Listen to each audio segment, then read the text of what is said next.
Hello दोस्तों, कैसे हैं आप सब। दिल से स्वागत है आप सभी का मेरे चैनल नॉवल बॉय डॉन पर। अगर आप नए हैं तो प्लीज़ चैनल को सब्सक्राइब जरूर कर लें और बेल आइकन दबा दें ताकि हमारे हर नए एपिसोड की खबर आपको सबसे पहले मिले। तो चलिए अब बिना देर किए शुरू करते हैं आज की कहानी। और हाँ, अगर आपको ये कहानी अच्छी लगे तो पक्का जाकर प्लेलिस्ट से इसके बाकी एपिसोड भी सुनिएगा, पूरा मजा आएगा। धन्यवाद दोस्तों, चलिए अब कहानी की दुनिया में खो जाते हैं। 231 शौर्य और अद्विका के बच्चे। शौर्य जब अपने घर में अद्विका के पास चीकू को लेकर पहुंचा तो उसे डायमेंशन में कुछ बदलाव महसूस हुए और वह तुरंत डायमेंशन के अंदर पहुंच गया। जब उसने डायमेंशन में 4 विशालकाय जीवों को देखा तो उसकी हैरानी अब परेशानी में बदल गई थी। उसके 4 बच्चे यानी वो जीव जो उसके संत अधिपति स्तर को प्राप्त करने के बाद उसे डायमेंशन में अंडे के रूप में मिले थे, वो अब पूर्ण विकसित होकर उसके सामने आए थे। शौर्य को अभी भी यकीन नहीं हो रहा था कि उसके ये 4 बच्चे कैसे इतने शक्तिशाली हो गए। उनके साथ ऐसा क्या हुआ था कि वो लोग इतने शक्तिशाली हो गए? यही सवाल उसके दिमाग में घूम रहा था। तभी उसका सफेद बाघ, जिसके शरीर के ऊपर हरे रंग की धारियां चमक रखी थी, उछलकर उसके पास आ गया और उसे बड़ी बड़ी आंखों से देखने लगा। तभी उसके पीछे वृत्रा यानी जो अब पूरी तरह से एक विशालकाय ड्रैगन में बदल चुका था, वह भी शौर्य के सामने आकर खड़ा हो गया। उसके बाद अकूप यानी कछुआ, जिसकी पूंछ एक सांप थी, वह भी धीरे धीरे नीचे उतर गया और जमीन से कुछ दूरी पर हवा में तैरने लगा। इसका कारण ये था कि उसके पूंछ में बना सांप काफी लंबा हो चुका था और उसके पेट से लिपट चुका था। वहीं उसका अग्नि गरुड़ यानी फीनिक्स भी आसमान से चक्कर लगाकर आग की बड़ी बड़ी लपटें छोड़कर नीचे उतर गया। शौर्य को याद था कि उसने अभी तक उनके कोई नाम नहीं रखे थे, लेकिन तभी उसे उनकी आवाजें एक एक करके सुनाई देने लगी। अग्नि गरुड़ इतराते हुए उसके सामने आए और अपनी जगह पर घूमते हुए अपने नीले और लाल रंग के पंखों को फड़कते हुए बोली, पिताश्री तो मैं कैसी लग रही हूँ ना मैं ये लड़कों से ज्यादा खूबसूरत। शौर्य उसकी बात सुनकर उसे कुछ कहना चाहता था, पर तभी उसका बाघ आगे आते हुए फीनिक्स को अपने पंजे से दूर धकेलते हुए बोला, लड़कियों को यही पड़ी होती है कि वो कितनी सुंदर है, पर हम उसकी परवाह बिल्कुल नहीं करते क्योंकि हम लड़के ताकत पर विश्वास करते हैं। इतना कहकर उसने अपनी पूरी ताकत को अपने शरीर से उत्सर्जित कर दिया।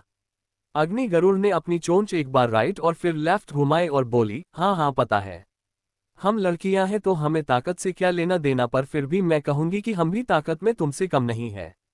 इतना कहकर अग्नि गरुड़ ने भी अपनी ताकत को उत्सर्जित कर दिया। इन दोनों की ये हरकतें देखते हुए अकूप यानी कछुआ आगे आया और दोहरी आवाज में बोला, प्रणाम पिताश्री, हमने आपके कहे अनुसार अपने आप को विकसित कर लिया है और हम अब इस आयाम के सर्वोच्च स्तर पर पहुंच गए हैं। हमें लगता है कि आप अब हमें अपनाएंगे। शौर्य ये सुनकर अचानक बहुत बुरा लगा, क्योंकि उसकी मां ने भी उसे ठुकरा दिया था और ये जीव उसे अपना पिता कह रहे थे और उसे अपनाने के लिए कह रहे थे। तभी वृत्रा यानी ड्रैगन, जो अब पूर्ण विकसित हो चुका था, वह भी बोल पड़ा, पिताश्री इस बार हम सभी ने आपको स्वामी ना कहने का फैसला किया है, क्योंकि जब हमारी शक्तियां बढ़ने लगी तब हमें एहसास होने लगा कि हमारा आपके साथ रिश्ता एक बच्चे और पिता की तरह है, न कि स्वामी और दास की तरह। अब शौर्य की आंखों में आंसू तैर गए। उसे अच्छे से मालूम था कि एक बच्चे को पिता द्वारा ठुकराने पर कैसे महसूस होता है। उसने आगे बढ़कर अपने दोनों हाथ फैलाए और उन सभी को एक एक करके किसके गले लगाया और अपनी बहती नाक को सुर करके खींचकर रोते हुए बोला, मेरे बच्चों, मैं तुम्हें कभी नहीं ठुकराऊंगा। मुझे माफ कर दो क्योंकि उस समय मुझे एक पिता होने का एहसास नहीं हुआ था। तभी सिस्टम ने ताना मारा, लो तो तुम्हें आज पता चला कि तुम इनके पिता हो। मैंने तुम्हें पहले भी बताया था कि तुम उनके पिता हो। ये अंडों से निकले जीव जन्म के वक्त जिसे सबसे पहले देखते हैं वो उनकी माँ होती है, पर यहाँ तुम थे तो तुम अब उनके पिता बन गए। अब क्यों आंसू बहा रहे हो? पहले तो बड़े सख्ती से उन्हें जाने के लिए बोल रहे थे। शौर्य की माथे में सिस्टम की आवाज सुनकर दर्द होने लगा। तभी माया और बाकी की लड़कियां वहां आ गई। उन्होंने ने भी इन जीवों को देखा तो उनकी आंखें बड़ी बड़ी हो गई। शौर्य ने फिर अपने बच्चों को देखा और अपना सिर खुजाते हुए बोला, बच्चों, पिछली बार तुम लोग बिना नाम प्राप्त किए ही निकल गए, पर इस बार तू चारों के लिए मैं अच्छे नाम सोचकर दूंगा। पर उससे पहले क्या तुम अपना आकार बदल सकते हो? ये सुनकर सभी ने एक दूसरे को देखा और तुरंत में गर्दन हिलाए और उनकी तत्व ऊर्जा शरीर से बाहर निकलने लगी और अगले ही पल शौर्य के सामने 4-5 साल की उम्र के बच्चे प्रकट हो गए। यहाँ सिर्फ अकूप यानी कछुआ था जो थोड़ा अजीब लग रहा था। उसके पीठ पर एक कुबड़ था, पर उसका चेहरा भी बहुत सुंदर था और उसकी कमर पर उसकी पूंछ जो एक सांप थी लिपट कर शौर्य को घूर रही थी। बाकी बच्चे भी काफी सुंदर दिख रहे थे, पर अग्नि गरुड़ गुस्से से शौर्य को देख रही थी। शौर्य ने तुरंत उसकी भावना समझी और अपने शरीर का जादुई कपड़ा उसके शरीर पर चढ़ा दिया और अगले ही पल एक लाल रंग की फ्रॉक उसके शरीर पर आ गई। अग्नि गरुड़ के चेहरे पर एक स्माइल आई पर बाकी लड़के अब नाराज हो गए। शौर्य ने उन्हें देखा और फिर अपनी रिंग से और 3 जादुई कपड़ों के बॉल निकाले और उनको दे दिए। बाकी तीनों ने भी अपने तत्व के अनुसार अपने अपने रंग के कपड़े चुनकर पहन लिए। अब शौर्य के सामने 4 गोल मटोल बच्चे थे जिनके चरण पर एक स्माइल थी। शौर्य भी अब अपने घुटनों पर बैठ गया और चारों को अपने बाहों में लेकर गले लगा लिया। फिर शौर्य ने अपनी रिंग से एक बोतल कॉस्मिक लिक्विड बाहर निकाली और बोला, बच्चों तुम्हारी घर वापसी पर आज पापा तुम्हें ये लिक्विड देने वाले हैं, पर उससे पहले मैं तुम्हें किसी से मिलवाना चाहूंगा, तो क्या तुम तैयार हो? ये सुनकर अग्नि गरुड़ तपाक से बोल पड़ी, आप ऐसे बोल रहे हो जैसे आप हमें हमारी माँ से मिलाने वाले हो। उसकी बात सुनकर शौर्य ने बनाया सारा सस्पेंस फूट गया। उसने अपना सिर खुजाते हुए कहा, हाँ तुमने सही कहा, मैं तुम्हें तुम्हारी माँ से ही मिलाने की बात कर रहा था। अब इसने सारा सरप्राइज खराब कर दिया है। चलो फिर अब ज्यादा वेट नहीं करते, मैं उसे तुरंत लेकर आता हूँ। तब तक तुम महल में जाकर माया के साथ थोड़ा कुछ खा लेना, यहाँ तुम्हारी ढेर सारी बुआ है, तुम उनसे भी मदद मांग सकते हो। इतना कहकर शौर्य ने फिर वहां मौजूद सभी से बच्चों का परिचय करवा दिया। चारों बच्चे फिर माया और बाकी लड़कियों के साथ महल में चले गए। वहीं शौर्य डायमेंशन से बाहर अपने कमरे में वापस आ गया तो उसने देखा कि चीकू अद्विका की गोद में बैठकर खेल रहा था। अद्विका उसे बड़े प्यार से पकड़कर उसे गाना गाकर सुना रही थी। शौर्य के आते ही उन दोनों का ध्यान शौर्य पर गया। शौर्य को देखते ही चीकू उछलकर उसकी गोद में आ गया और बोला, चाचू, चाची को कब बेबी होगा? मैं घर में सबसे छोटा हूं और घर के बाकी लोग कहते हैं कि इशिका चाची या अद्विका चाची का बेबी मुझसे छोटा होगा और फिर मैं ही बड़ा बन जाऊंगा। इसलिए मैं जानना चाहता हूं कि चाची को बेबी कब मिलेगा। ये सुनकर शौर्य और अद्विका का चेहरा लाल हो गया। फिर शौर्य ने अपने रिंग से एक गोली निकाली जो स्वाद में बेहद मीठी थी और खून को धीरे धीरे शुद्ध करती थी। इसे अभिमान ने बनाया था। शौर्य ने उसे चीकू को दिया और बोला, चिंता मत करो, तुम्हारी चाची को एक नहीं 4 बेबी मिलने वाले हैं। इतना कहकर शौर्य ने आदित्य को बल्क चीकू को उसे सौंप दिया और अद्विका को लेकर डायमेंशन के अंदर आ गया। अद्विका के अंदर आते ही कनक दौड़कर आए और अद्विका के कंधे पर जा बैठी और उसके कान में बोली, स्वामी के 4 बच्चे अभी अभी अपनी ट्रेनिंग से वापस आए हैं। पहले तो मुझे भी यकीन नहीं हुआ, पर मैंने अभी अभी देखा कि वो लोग स्वामी को पापा कह रहे थे। इतना कहकर कनक तेजी से जैसे आई थी वैसे गायब हो गई, पर अद्विका की आंखें लाल हो चुकी थी। अद्विका ने घूमकर शौर्य को देखा और बोली, वो बच्चे किसके हैं शौर्य? उनकी माँ कौन है? ये सुनकर शौर्य को तुरंत समझ आ गया कि इस चालक लोमड़ी ने आग लगा दी है। शौर्य ने अपने हाथों से अद्विका का कंधा पकड़ा और बोला, इससे पहले कि तुम्हारा गुस्सा फूट जाए मेरी बात ध्यान से सुनो। वो चारों मेरे बच्चे हैं भी और नहीं भी, ये थोड़ा कॉम्प्लिकेटेड है, पर उनकी माँ तो तुम ही रहोगी। शौर्य की ये गोलमटोल बातें अद्विका के दिमाग में नहीं बैठी। तभी शौर्य आगे बोला, वो चारों बच्चे इस आयाम में जन्मे हैं और जब ये आयाम मेरी साधना बढ़ने के बाद विकसित हो गया तो उनका जन्म हो गया था। पहले तो मैं उन्हें मेरे कॉन्ट्रैक्टेड जीव मान रहा था, पर वो उनसे बढ़कर है। अद्विका को अभी भी कुछ समझ नहीं आ रहा था तो शौर्य ने उसे समझाने की बजाय उसे सीधा उन बच्चों के पास टेलीपोर्ट कर दिया। चारों बच्चे टेबल पर बैठकर खाना खाने का तरीका माया से सीख रहे थे और इंसानों की आदतों को समझने की कोशिश कर रहे थे। जब उन्होंने शौर्य और अद्विका को अपने सामने देखा, चारों की आंखें चमक गई और दौड़कर उनके पास आ गए। फिर उन्होंने अद्विका को घूर कर देखा, तभी अग्नि गरुड़ बोली, पापा क्या माँ गुस्से में है? मुझे ऐसा क्यों लग रहा है कि इन्हें आप पर ही ये गुस्सा आया है और उसकी वजह शायद हम लोग हैं। ये सुनकर शौर्य को एहसास हुआ कि उसकी ये बेटी सिर्फ सरप्राइज खराब नहीं करती, बल्कि वो एक मुनहफिट लड़की है जो सामने वाले के भावों को देखकर उसके मुंह पर ही उसकी उतार देती है। अद्विका अब चारों बच्चों को ध्यान से देख रही थी और उसे शौर्य की आभा उन बच्चों के शरीर में महसूस हो रही थी। अब अद्विका का दिमाग घूमना शुरू हो चुका था। अद्विका की मुट्ठियां भींच गई और वह जैसे ही फूटने वाली थी, वृत्रा जो एक ड्रैगन था शांति से आगे बढ़ा और अद्विका का हाथ पकड़ते हुए बोला, क्या आप हमारी माँ हैं? जब हम अंडे से बाहर निकले तो हमें सिर्फ पापा ही दिखाई दिए थे। ये सुनकर अचानक अद्विका बोली, क्या तुम लोग अंडे से जन्मे थे? ये सुनकर चारों बच्चों ने अपना सिर हाँ में हिलाया। तभी बाघ आगे आया और बोला, माँ लगता है आप सोच रही होगी कि हम इंसान हैं, पर ऐसा नहीं है। दरअसल हम दिव्य जीव है। ये सुनकर अद्विका का गुस्सा कुकर की सीटी की तरह दिमाग से बाहर निकल गया और वह अब शौर्य को गुस्से और खुशी से देखने लगी थी। शौर्य ने अद्विका को देखकर स्माइल दी और बोला, अद्विका, इसलिए मैं तुम्हें ये कह रहा था कि इनकी माँ तो तुम ही होगी और हाँ, हमें इनका नामकरण भी करना है। इन्हें ट्रेनिंग के लिए भेजने से पहले मैंने उनके नाम नहीं रखे थे। ये सुनकर अद्विका की भौहें चढ़ गई। फिर उसने शौर्य को जोर से घुसा मारा और बोली, तुम इतने बेवकूफ होगे, मुझे पता नहीं था। इतना कहकर अद्विका ने शौर्य को धक्का दिया और बच्चों के सामने गई और अपने हाथ फैलाकर घुटनों पर बैठ गई और बोली, बच्चों आओ, इधर आओ, अपनी माँ से नहीं मिलोगे। उसके इतना कहते ही चारों बच्चे अद्विका से दौड़कर गले लग गए। चारों बच्चे बेहद खुश थे। तभी शौर्य ने माया से कहा, आज हम लोग जश्न मनाएंगे मेरे बच्चों का नामकरण करने के लिए। सभी बुआओं को कह देना कि आज उन्हें अपने भांजों और भांजी का नामकरण करना है। ये सुनकर माया ने तुरंत सभी लड़कियों को बुला लिया, साथ ही नागशिखा, गरुड़ और बाकी डार्क एल्फ भी महल पर आ गए। सभी के आते ही शौर्य ने बाहर जाकर घर के सभी लोगों को डायमेंशन के अंदर लाया और उन सभी को शॉर्ट में हुई घटना समझा दी। घर के सभी लोग अचानक शौर्य के पापा बनने पर हैरान और खुश हो गए। आज चीकू भी उनके साथ आया था। चीकू दौड़कर उन चारों के पास गया, पर जब उसने देखा कि ये चारों उससे उम्र में बड़े थे तो उसने रोना शुरू कर दिया। जब अदिति ने उसे पूछा कि वह क्यों रो रहा है तो वह बोल पड़ा, चाचू ने चीटिंग की है। उन्होंने बोला था कि उनके बेबी मुझसे छोटे होंगे, पर ये लोग तो मुझसे बड़े हैं और मैं फिर एक बार छोटा रह गया। ये चीटिंग है। ये सुनकर सभी लोग उस पर हंसने लगे। तभी सारी बुआ, जिसमें प्रिया, जिया, वैशाली और बाकी की सारी लड़कियां शामिल थी, आज नामकरण करने के लिए पहुंच गई थी।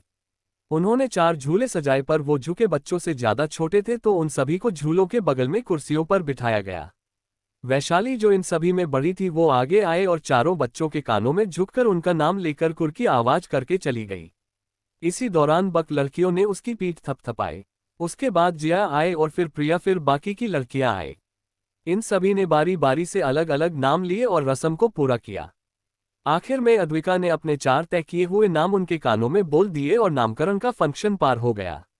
बच्चों का नाम उनके तत्वों के आधार पर रखा गया था। शौर्य की बेटी का नाम अग्निशिखा रखा गया तो वहीं कछुए का नाम कवन रखा गया। हरे ड्रैगन का नाम धरेंद्र रखा गया तो बाघ का नाम ध्वनिल रखा गया। चारों नाम उनके तत्व ऊर्जा का प्रतिनिधित्व कर रहे थे।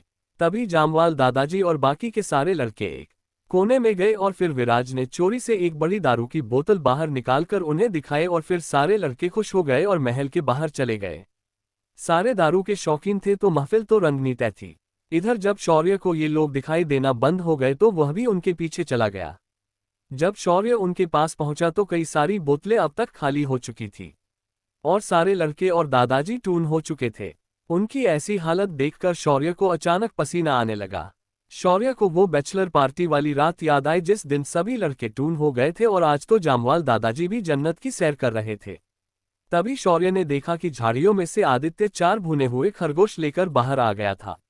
शौर्य की आंखें बड़ी बड़ी हो गई। तभी जामवाल दादाजी तेजी से आगे आए और उन्होंने एक भुने हुए खरगोश को लिया और एक झटके से उसका मांस खा लिया। फिर उन्होंने सभी को देखते हुए कहा, बहुत दिन हो गए नॉन वेज खाए हुए। मेरी बहू मुझे हर दिन घासपूस खिलाती है और शौर्य की वजह से मैं नॉन वेज नहीं खा सकता, लेकिन आज इस दारू के साथ इस भुने हुए खरगोश को खाने का मजा ही कुछ और है। शौर्य को अपनी कानों पर यकीन नहीं हो रहा था। जामवाल दादाजी उसकी वजह से मांसाहार नहीं कर सकते थे। तभी आदित्य, विराज, कबीर, अभिमान, वरुण और अरुण, जो सिर्फ जूस पी रहे थे, सबके सब भुने हुए मांस को बड़े चाव के साथ खाने लगे। शौर्य को उनके ऊपर गुस्सा तो बहुत आ रहा था, पर उसने खुद के गुस्से को शांत किया और वापस महल के अंदर चला गया, पर उसके चेहरे पर एक शातिर मुस्कान थी। क्या करने वाला है शौर्य इन सभी के साथ? कैसे बीतेगा शौर्य का समय अपने 4 बच्चों के साथ? क्या ये बच्चे शौर्य को उसके आने वाले युद्ध में कोई मदद कर पाएंगे? 232 शिखा का गठन। शौर्य और उसके परिवार के सभी लोग डायमेंशन के अंदर उसके चारों बच्चों का नामकरण की रस्म मनाने एकत्रित हुए थे। वहीं घर के लड़के और जामवाल दादाजी चुपके से महल के बाहर जाकर जाम पर जाम उड़ाए जा रहे थे। शौर्य ने उनकी ये हरकत देखी और चुपचाप अंदर आया। उसने अपनी भाभियों को, अभिमान की मां और सुगंधा को साथ लिया और चुपके से उस जगह पहुंचा जहां ये लोग हरी भरी घास के ऊपर बैठकर पार्टी कर रहे थे। सारी औरतें को शौर्य ने वहां छोड़ा और ऊपर आसमान में चला गया और अपना फोन निकालकर आगे होने वाली सारी वारदात को रिकॉर्ड करने लगा। तभी हमारा दिल फेक आशिक आदित्य हाथ में ग्लास लेकर बोलने लगा, दोस्तों, तुम्हें पता है आजादी क्या होती है? अरे मुझसे पूछो आजादी क्या होती है। शादी से पहले आप आजाद पंछी होते हैं और जो मन में आए वो कर सकते हैं। लेकिन जैसे ही बीवी नाम का जेलर आपकी जिंदगी में आ जाता है, आपकी उम्र कैद शुरू हो जाती है। मेरी ही बात करो तो मैं यहाँ अंदर ट्रेनिंग करने के लिए आया था और हर दिन खूबसूरती और सुंदर लड़कियों को मेरे आसपास देखता था और आंखों को बहुत अच्छा लगता था। पर ना मुझे उनसे कोई लेना था और उन्हें कुछ देना था। सब कुछ एकदम सही जा रहा था, पर वो मनहूस शौर्य आया और मेरी साधना को देखकर मुझसे जलने लगा और मुझे चेयरमैन बनाकर मुझे फंसाकर चला गया। पर आज अदिति वापस आ गई है और अब फिर मेरी कैद चालू हो गई है। मेरी जेलर मुझे घासे-फूस खिलते हैं डाइट के नाम पर। हे भगवान, ये कैसी सजा है। तभी जामवाल दादाजी उसकी बात को आगे बढ़ाते हुए बोले, तुमने सही कहा, मेरी बहू भी मुझे हर दिन कड़वे कड़वे जूस पायलट है और घासे-फूस ही खाने के लिए देती है और इसका जिम्मेदार वो शौर्य ही है। जब मैं विंग में था मुझे हर दिन मेरे एजेंट्स को अपने उंगलियों पर नचाने में जो मजा आता था, अब वो नहीं रहा। उनकी बात खत्म होते ही विराज उनके सुर में सुर मिलते हुए बोला, सच कहा सर, विंग में काम कर रहा था तब लाइफ बहुत अच्छी थी। लेकिन जब से मेरी शादी हुई है मेरी थानेदारनी मुझ पर हमेशा नजर रखे रहती है। हर बार कोई लेडी ऑफिसर मुझसे मिलने आती है तो उसे तुरंत अगले ही मिनट पता चल जाता है। ये लड़कियां हमेशा शक करते रहती है। तभी अभिमान किसी पागल आशिक की तरह बोलने लगा, नहीं विराज भैया, आप गलत हो। प्रणाली बिल्कुल ऐसी नहीं है। बस एक बार वो हाँ कह दे, मैं अपनी मदर इंडिया को उससे मिलने ले जाऊंगा। प्रणाली तो परी है, परी पर माया से कम खूबसूरत है। तभी कबीर यानी सम्राट पूरी बोतल हाथ में लेते हुए बोला, सही बोल रहा है ये, तुम्हें क्या पता कुछ लड़कियां कितनी अच्छी होती है। पर जो मुझे पसंद आए वो बिल्कुल भी ऐसी नहीं है। वो तो सिर्फ बेवकूफ की तरह सहमत है और फिर इतना कहती है, तुम्हें नहीं पता मैं क्या सोच रही हूँ। अरे मैं एक साधक हूँ, कोई अंतर्यामी नहीं हूँ। इन लड़कियों का दिमाग ही घुटने में होता है। इतना कहकर कबीर ने बोतल मुंह को लगे और आसमान की ओर देखा और उसकी नजर शौर्य पर पड़ी जो ऊपर हाथ में फोन पकड़े उसे देखकर हाथ हिला रहा था। ये देखकर अचानक कबीर के मुंह के ऐन की शराब फुंवारे की तरह बाहर आ गई और सभी नीचे बैठे लोगों को उसने भिगो दिया। वरुण और अरुण तुरंत उससे बच गए पर बाकी लोग रिएक्ट नहीं कर पाए। तभी सारी औरतें वहां उनके पीछे आ गई और इशिका ने सबसे पहले विराज का कान पकड़ लिया और बोली, तुम्हें लगता है मैं तुम पर नजर इसलिए रखती हूं ताकि तुम लड़कियों के पीछे ना जाओ? तो ये एकदम गलत है। मैं तुम पर इसलिए नजर रखती हूं ताकि तुम इस तरह टून न हो जाओ और बकवास ना करते बैठो। अब चलो यहां से, बाकी की बात हम हमारे कमरे में करेंगे। वहीं अदिति ने आदित्य को घूर कर देखा और बोली, तो मैं जेलर हूं। चलो फिर मैं आज तुम्हें जेल की अनुभूति करती हूं। आज टीटू अद्विका के पास सोएगा। जरा मैं भी देखूं कि मेरे कैदी को कौन सी परेशानी है मुझसे। तभी सुगंधा ने कबीर को उठाया और दो घूंसे दो लात जड़ दिए और उसे कंधे पर डालकर ले गई। अभिमान जिसने अपनी मां को देखा उसकी घिघी बन गई, पर मां ने कुछ नहीं कहा और उन्होंने एक पेड़ की टहनी तोड़ी और दे दनादन अभिमान को पीटने लगी। अभिमान दौड़ते हुए महल की तरफ भाग गया। अब बस जामवाल दादाजी बचे थे और उनकी बहू उन्हें घूर रही थी। उनकी बहू उन्हें देखते हुए बोली, पापा आपको घासे-फूस नहीं खाना है ना? तो ठीक है, आज से आपकी सुबह की चाय बंद की जाती है। अब अगर न्यूज़पेपर पढ़ना है तो टॉयलेट में जाकर पढ़ना। फिर उन्होंने वरुण और अरुण को देखा और बोली, तुम दोनों यहाँ क्या इनके पैगा बनाकर दे रहे हो? चलो अभी के अभी। माँ का ऐसा रवैया देखकर 10 और दोनों पोते वह से भाग खड़े हो गए। शौर्य ने भी रिकॉर्डिंग बंद कर दी और वहां से वापस कमरे की तरफ चला गया। रात के समय सभी कमरों से अजीब अजीब आवाजें आ रही थी, पर उन सबको नजरअंदाज करते हुए चीकू और बाकी 4 बच्चों को लेकर शौर्य अपने कमरे में सो गया। अद्विका भी दूसरी बगल में उसी कमरे में थी। आज अद्विका को अचानक मां बनने का एहसास होने लगा था। उसे अंदर से बहुत ज्यादा खुशी हो रही थी। दूसरे दिन सुबह विराज और आदित्य सूजे हुई आंखों के साथ बाहर आ गए। कबीर और अभिमान की हालत इन दोनों से भी ज्यादा खराब थी। उन सभी के चेहरों को देखकर शौर्य अपनी हंसी दबाकर उन्हें देख रहा था। जामवाल दादाजी अपनी बहू को तरह तरह के प्रोमिस कर रहे थे और चाय ना बंद करने की रिक्वेस्ट कर रहे थे। अद्विका इससे बिल्कुल अनजान थी, तो उसने लड़कों से उनकी इस हालात का कारण पूछा तो सभी ने एक साथ कहा, हमारी इस हालात का पूरा जिम्मेदार तुम्हारा पति परमेश्वर है। इसने ही हमारी जगह सभी औरतों को बताए। उन सभी की उंगलियों अपनी ओर देखकर शौर्य बोला, तुमने मुझे बिना बताए पार्टी की, इसलिए ये सजा है। सभी शौर्य की बातें सुनकर चुप हो गए। सभी ने शौर्य को तीखी नजर से देखा, फिर उसे बाद में सबक सिखाने के इरादे से वहां से चले गए। सभी ने फिर महल में बने खाने का मजा लिया और फिर वापस डायमेंशन से बाहर आ गए।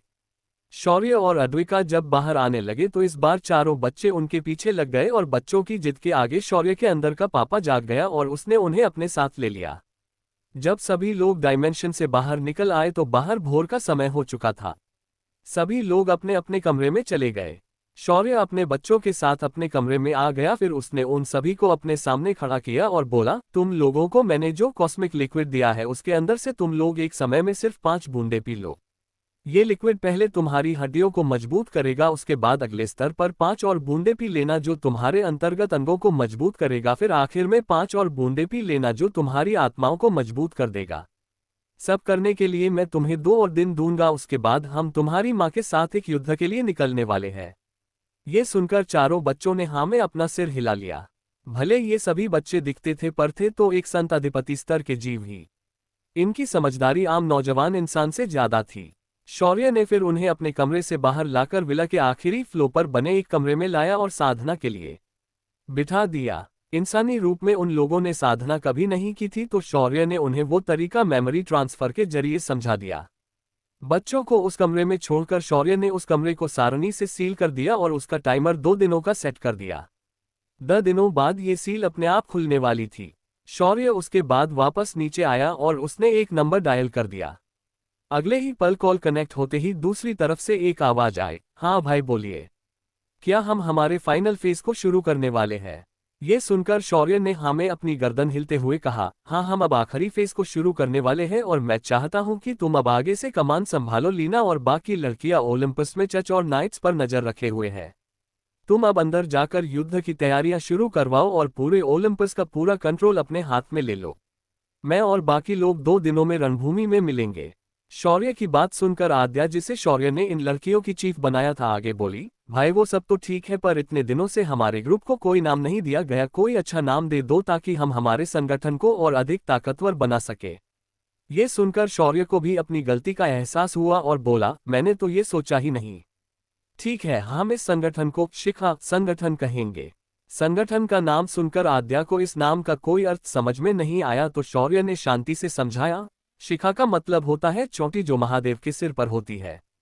उनके एक शिखा के बट से वीरभद्र का जन्म हुआ था और तुम सभी मेरी शिखा हो जो मेरी वीरभद्र हो।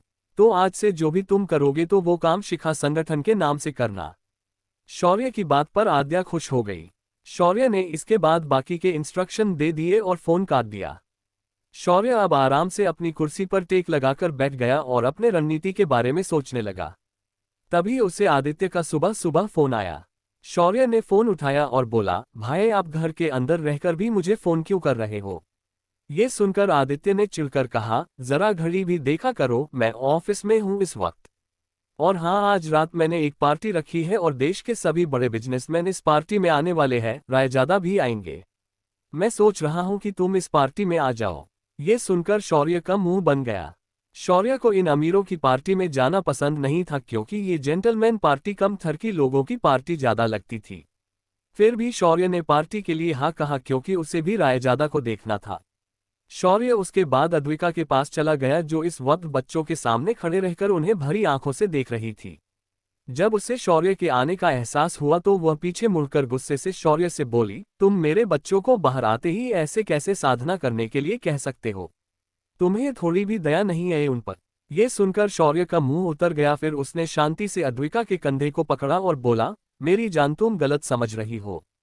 तुम्हें पता होना चाहिए कि हमारे बच्चे संत अधिपति स्तर पर पहुंच गए हैं और उन्हें अब अपने अंदरूनी अंगों को मजबूत बनाना है क्योंकि अगर ऐसा नहीं हुआ तो वो लोग आने वाले मजबूत दुश्मनों से नहीं लड़ पाएंगे। इसीलिए मैंने उन्हें मजबूत बनाने के लिए कॉस्मिक लिक्विड को उन्हें साधने के लिए दिया है। जब वो लोग इसे साध लेंगे तो उनकी ताकत लगभग मेरे बराबर हो जाएगी। अगर ऐसा होता है तो मुझे उनकी सुरक्षा की चिंता नहीं रहेगी। इसीलिए मैंने इन्हें इस वक्त ताकत बढ़ाने के लिए बैठाया है।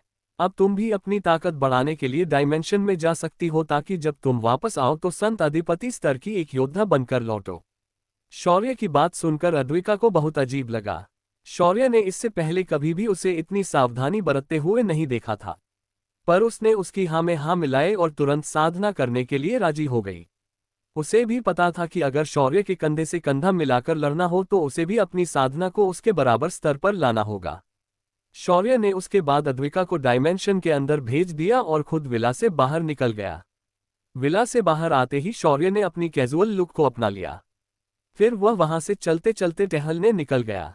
चलते चलते शौर्य मुंबई के समुद्र किनारे के पास आ चुका था और अपने सामने फैले विशाल अरब सागर को देख रहा था। इस वक्त उसे महसूस हो रहा था कि आने वाले समय में जो युद्ध होगा उसकी तीव्रता बहुत भयानक हो सकती है। इसमें कई सारी जानें भी जा सकती है। इस वक्त वह भी अकेला था जो इस वक्त कली और उसकी विशाल सेना से लोहा लेने की सोच रहा था। उसे अभी भी कली की ताकत का अंदाजा नहीं आ रहा था। उसने कली को अपने सेवकों से बात करते हुए बस इतना सुना था कि सम्राट पद के पिशाच यानी संत आदित्य स्तर के वैम्पायर और सम्राट स्तर के भेड़िया मानव और कुछ अन्य संत अधिपति स्तर के योद्धा उसके पास है और इस वक्त कली भी अपनी घायल आत्मा को ठीक करने में कामयाब हो चुका है और वह अपनी शक्तियों को फिर एक बार प्राप्त करने में कामयाब हुआ है। इन सभी बातों को शौर्य बार बार सोच रहा था। उसे अब महसूस हो रहा था कि उसकी तरफ से इस युद्ध में कुछ लोग हिस्सा लेंगे पर वो कली के विशाल दानव सेना से नहीं लड़ पाएंगे। इस वक्त कली के पास भी कई सारे पूर्ण दानव भी तैयार है। इनसे शौर्य अकेला लड़ नहीं सकता था और वह अपनी शक्तियों को इस स्तर से आगे नहीं बढ़ा सकता। अब शौर्य खुद को थोड़ा हताश महसूस कर रहा था। समुद्र किनारे चलते चलते शौर्य एक चाय की टपरी के पास पहुंचा तो उसे चाय की महक आई तो वह चाय पीने के लिए उस टपरी पर रुक गया। शौर्य ने एक कटिंग चाय मांगी और चाय का प्याला उठाकर अपने मुंह से लगाने ही वाला था तभी अचानक किसी ने उसके हाथ के प्याले को धक्का देकर नीचे गिरा दिया। शौर्य को ऐसा लगा कि पूरी दुनिया उलट गई है। आज किसी ने उसके हाथ की चीज को अचानक आके गिरा दिया और वह कुछ नहीं कर पाया। शौर्य ने तुरंत सिर उठाकर देखा तो उसके सामने कुछ रंग बिरंगे कपड़े पहने लोग दिखाई दिए। उन सभी के हाथों में डंडे थे और उनकी जुबां केसरी थी। उन सभी के बाल अजीब तरह से रंगे हुए थे और उनके चेहरे किसी तेल लगाए पहलवानों की तरह लग रहे थे। उन्हें देखने से तुरंत पता चल रहा था कि इन लोगों ने कई दिनों से नहाया नहीं होगा। अब ये क्या नई मुसीबत शौर्य को ढूंढते हुए आई थी? क्या इन्हें मरने की इतनी जल्दी थी जो शौर्य का मूड खराब होने पर उसे छेड़ने आए थे? क्या इन लोगों को किसी ने शौर्य को पीटने के लिए भेजा था? 233 आ बैल मुझे मार। शौर्य जब समुद्र किनारे चाय पीने बैठ गया अचानक कुछ गुंडों ने आकर इसके हाथ को चाय गिरा दी। शौर्य को हैरानी और हंसी दोनों एक ही समय पर आए। तभी एक गुंडा चाय टिपरी वाले के पास गया और बोला, क्या बे अंकल तुझे पता नहीं कि आज हफ्ता देने का समय है? तेरा पिछला हिसाब भी बाकी है तो चुपचाप इस महीने का और पिछले महीने का सारा माल निकाल और मुझे दे दे। आज भाई का दिमाग बहुत गर्म है और उन्होंने आज पूरा का पूरा हिसाब सल्टाने के लिए बोला है। तभी वह चाय वाला हाथ जोड़ते हुए बोला, जया भाई मैंने तो पिछले महीने ही मेरा हफ्ता दे दिया है। लेकिन तभी जया भाई की कानों पर आवाज आए, ओ भाई तुमने मेरी चाय क्यों गिरा दी? अब मुझे दूसरी चाय खरीद कर दो। ये सुनकर जया भाई पीछे पलटा तो शौर्य उसे देख रहा था और अपनी एक उंगली से नीचे गिरे हुए कप की तरफ इशारा कर रहा था। ये देखकर जया भाई हंसने लगा। बच्चे तू क्या मरना चाहता है क्या? तुझे दिख नहीं रहा कि हम लोग यहाँ धंधे की बात कर रहे हैं? एक झापड़ लगाऊंगा तो जिंदगी भर कभी चाय नहीं पिएगा आगे से। शौर्य ने उसे देखकर एक मुस्कान बिखेरी और अपना गाल आगे करते हुए बोला, ये लो अंकल मारो मुझे जरा मैं भी देखूं कि तुम्हारी झापड़ में कितना दम है कि मैं चाय पीना भूल जाऊंगा। मारो मुझे भी देखना है कि तुम सच में कितना ताकतवर हो। शौर्य इस तरह से हरकत कर रहा था मानो वो कोई कम दिमाग वाला लड़का हो पर उसकी आंखें एकदम सीरियस लुक दे रही थी। जया भाई भी थोड़ा पीछे हट गया और शौर्य को नजरअंदाज करते हुए चाय वाले को देखकर फिर बोला, अगर मैंने कहा कि तुमने पिछले महीने हफ्ता नहीं दिया तो नहीं दिया। अब चुपचाप सारा माल निकाल और मुझे दे दे वरना तेरी चाय की दुकान यहाँ से गायब कर दूंगा और तू कुछ भी नहीं कर पाएगा। तभी उसके पीछे खड़ा शौर्य उसके कंधे पर हाथ रखकर बोला, अंकल मेरी चाय आपने नहीं दी, क्या आप पहले मुझे मेरी चाय देंगे? मुझे बड़ी तलब हुई है चाय पीने की। ये सुनकर जया भाई पीछे पलटा और गुस्से से शौर्य को देखते हुए अपने आदमियों को इशारा करते हुए बोला, अबे अंधों देख क्या रहे हो? इसने अपुन के कंधे पर हाथ रखने की हिम्मत की, इसका वो हाथ तोड़ दो जिस हाथ से इसने मुझे छुआ था। शौर्य ने ये सुना तो वो तुरंत जया के आगे गया और बोला, अंकल प्लीज ऐसा मत करो, मेरी मम्मी नाराज हो जाएगी क्योंकि उसने मुझे सिर्फ 5 रुपए दिए थे चाय पीने के लिए। प्लीज मुझे चाय पीने दो वरना मैं नहीं रहूंगा। शौर्य की बात सुनकर जया को पहले बहुत गुस्सा आया फिर वो हंसते हुए बोला, अबे तू क्या अपरिचित का अम्बी है जो अचानक तू कोई और बन जाएगा और हमें मारने लगेगा? पहली फुर्सत में निकल यहाँ से वरना इस बार मेरे लड़के सच में तेरी हड्डियां तोड़ देंगे। शौर्य ने फिर एक बार जया के कंधों को पकड़ा और बोला, भाई भाई ऐसा मत बोलो, मुझे बस एक चाय ही तो चाहिए, आप मुझे वो पिला दो क्योंकि आपके आदमी ने ही तो उसे मेरे हाथों से गिरा दिया था। ये शौर्य की बार बार की बकवास सुनकर अब जया का गुस्सा चढ़ने लगा था। और अब तो शौर्य ने जया के दोनों कंधों को पकड़ा था। उसने गुस्से से शौर्य के हाथों को झटका दिया और खुद के कंधों से शौर्य के हाथों को हटा दिया। शौर्य ने फिर एक बार एकदम मासूमियत से कहा, अंकल आप मुझे चाय पिलाएंगे ना? लेकिन उसके ऐसा कहते ही जया के बाकी के आदमियों ने शौर्य को घेर लिया और तभी एक लड़के ने अपने हाथ का डंडा लिया और शौर्य के पैर पर दे मारा। पर डंडा शौर्य के पैरों को लगते ही कई टुकड़ों में बिखर गया। वो लड़का शौक होकर शौर्य को देखने लगा, पर तभी उस लड़के को महसूस हुआ कि उसके पैर की वही जगह दर्द करने लगी है, और जब उसने झुककर अपने उस पैर को देखा उसके मुंह से एक चीख निकल गई। उसके पैर के नली में उस डंडे का टुकड़ा आर पार हो गया था और उसकी हड्डी दो टुकड़ों में बंट गई थी। उस लड़के की चीख सुनकर जया फिर एक बार उस तरफ गुस्से से देखने लगा, पर जैसे ही उसकी नजर उस लड़के पर पड़ी वह चिल्लाया, सनत्या ये क्या हुआ तेरे को? अबे सालो देख क्या रहे हो, इसे दवाखाने ले चलो। लेकिन तभी शौर्य जो इस वक्त भी आदमियों से घिरा हुआ था वह बोल पड़ा, अंकल जाने से पहले मेरी चाय मुझे दे दो ना, मुझे चाय पीनी है। ये सुनकर जया की आंखें लाल हो गई और गुस्से से शौर्य के ऊपर चिल्लाते हुए बोला, अबे साले तुझे दिख नहीं रहा कि मेरा एक आदमी घायल हो गया है और तुझे चाय की पड़ी है? उस आदमी को जवाब देते हुए शौर्य बोला, हाँ क्योंकि मेरी चाय मुझे प्यारी है, तो ये इन सभी का लीडर होने के नाते तुम्हारी जिम्मेदारी है कि तुम अपने आदमियों के गलती के लिए इस बात की जिम्मेदारी लो। शौर्य ने फिर एक बार मासूमियत से जवाब दिया।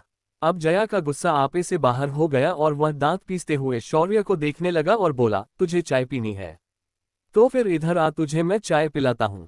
इतना कहकर जया आगे बढ़ा और शौर्य को घुसा मारने के लिए मुट्ठी बनकर उसकी तरफ बढ़ गया। उसका घुसा शौर्य को छू भी पाता तभी अचानक जया ने डरकर अपना हाथ पीछे लिया, क्योंकि अचानक उसे खतरे का एहसास हुआ। वह अब फिर एक बार हैरानी से शौर्य को देखने लगा। तभी अचानक शौर्य की आवाज बदल गई और बोला, साला तुझे इतनी देर से चाय की भरपाई करने के लिए बोल रहा हूं, पर तू है कि मान ही नहीं रहा। क्या यार तू तो बड़ा ढीठ निकला बे। इतना कहकर शौर्य ने बगल में खड़े लड़के के हाथ से डंडा ले लिया और अगले ही पल उसी डंडे से शौर्य ने जया भाई के सीने पर मार दिया और गुस्से से बोला, तुझे इतनी सी बात समझ नहीं आई जो तू मेरी बात को नहीं मान रहा है? जया भाई अपना सीना पकड़कर जमीन पर गिर गया। उसके आदमी आगे आकर शौर्य को मारने दौड़े, पर उनके कुछ करने से पहले ही शौर्य ने बिजली की रफ्तार से उन सभी को उनके शरीर के नाजुक हिस्सों पर निशाना लगाते हुए उन्हें घायल कर दिया। किसी को कुछ समझ नहीं आया, पर अगले ही पल उन्होंने शौर्य को देखा जो बड़ी ही मासूमियत के साथ मुस्कान लिए जया के पास गया और नीचे झुकते हुए बोला, अंकल क्या आप मुझे चाय पिलाएंगे? ये सुनकर जया की सांसें तेज हो गई, क्योंकि उसे अब ये लड़का बिल्कुल भी मासूम नहीं दिख रहा था। उसने अपना सिर हाँ में हिलाया और चाय वाले को देखते हुए बोला, ओ अंकल इसे चाय दे दो वरना ये अपन का दिमाग खा जाएगा, लगता है इसके कुछ पेंच ढीले हैं। ये सुनकर उस चाय वाले ने एक कटिंग चाय बनाई और शौर्य को तुरंत लाकर दे दी। शौर्य ने अपने एक पैर पर दूसरा पैर डाल दिया और बड़े मजे से चाय की चुस्की लेते हुए उसे पीने लगा। शौर्य चाय खत्म होते ही ग्लास को बगल में रख दिया। फिर उसने एक बार जया को देखा और फिर उसे कुछ शरारत सूझी और एक शैतानी मुस्कान के साथ उसकी तरफ देखने लगा। शौर्य की ये मुस्कान देखकर अब जया की धड़कनें तेज हो गई। तभी शौर्य ने लोगों की भीड़ को देखा। वहां उसे एक बुजुर्ग इंसान दिखाई दिया और उसके हाथ में उसने एक छड़ी देखी जो बेत से बनी हुई थी। शौर्य की आंखें चमक गई और वह तुरंत उस बुजुर्ग के पास गया और बोला, दादाजी क्या आप पुण्य के काम में अपनी छड़ी कुछ देर के लिए देंगे? क्या है ना, आज कुछ बिगड़े लोगों को रास्ते पर लाना है। उस बुजुर्ग को तुरंत समझ आया कि शौर्य क्या कह रहा है। उसने वह छड़ी तुरंत शौर्य को दे दी। शौर्य ने छड़ी के हाथ में आते ही उस छड़ी के ऊपर एकदम शांति से हाथ फहराया और उन गुंडों के पास गया और उन्हें देखते हुए बोला, तो भाई लोग आज अपन भी तुम लोगों के माफिक अपना गुंडा बनने का टैलेंट चेक करने वाला है, तो प्लीज कोऑपरेट करना, क्योंकि अपन तुमको कुछ सवाल पूछेगा और तुम लोग इसका जवाब देना है। अगर तुम लोग सही जवाब देगा तो तुम लोग पास हो जाएंगा और गलत जवाब देगा तो तुम लोगों को अगले सवाल का जवाब देने का मौका मिलेगा। वहां कराहा रहे गुंडों ने शौर्य की टपोरी भाषा सुनी तो उनकी आंखें बड़ी बड़ी हो गई। अबे ये चमकू अपनी बरादर का है क्या रापचिक डायलॉग मारा बे उसने। तभी दूसरे गुंडे ने उस लड़के के सिर पर फटका मारा और बोला, अबे झंडू वो अपनी भाषा में ही हमारी टेस्ट लेने की बात कर रहा है और खुद को हमसे अच्छा गुंडा साबित करने की बात कर रहा है। ये सुनकर बाकी के गुंडे भी शौर्य को देखने लगे। तभी शौर्य जया के पास आया और बोला, तो तू इन लोगों का लीडर है क्या?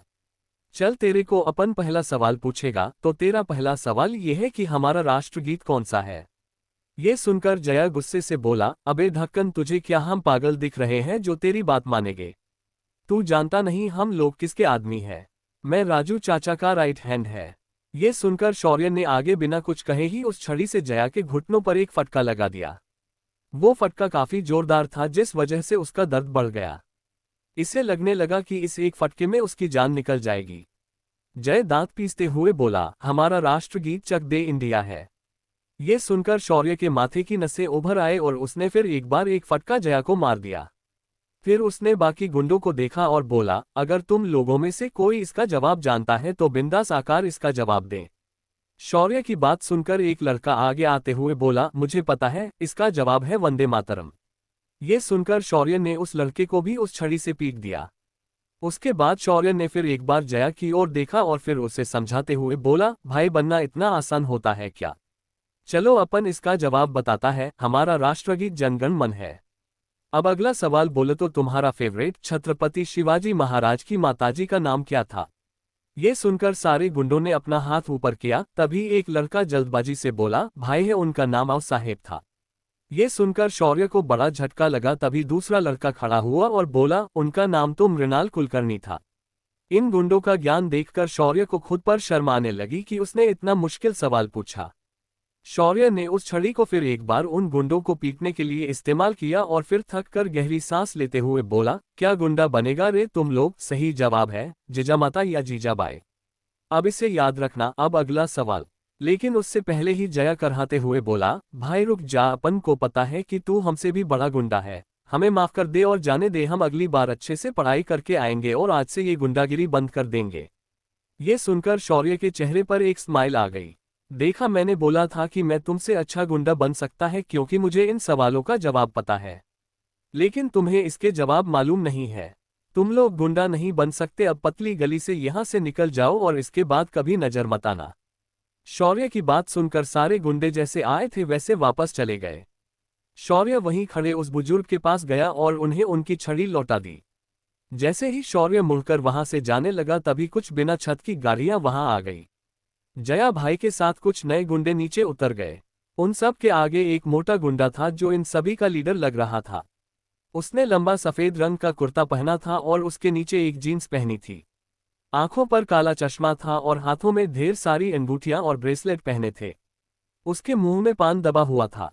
उसने आते ही पास की दीवार को लाल रंग से रंग दिया और फिर पान चबाते हुए बोला, कौन है बे जिसने मेरे लड़कों को मारा? लगता है तुम लोग अब यहाँ धंधा नहीं करना चाहते।